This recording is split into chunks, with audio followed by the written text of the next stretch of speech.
IELTS/TOEFL Vocabulary Lesson 2. Education and Schooling, Pedagogical.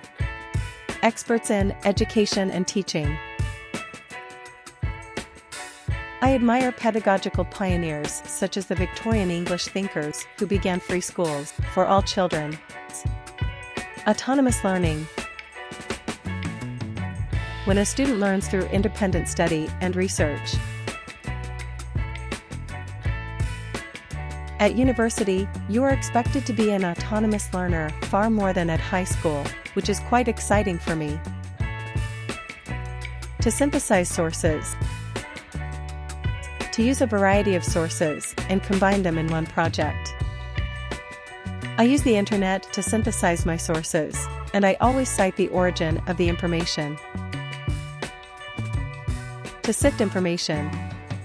To remove unwanted or less useful information. I had to sift hundreds of pages of data to arrive at my conclusions when I did my thesis. To marshal facts. To organize facts in support of an idea. In IELTS writing, you should marshal a few facts to support each idea in the argument. Do you know the meaning of distance learning? Tell us in the comments below.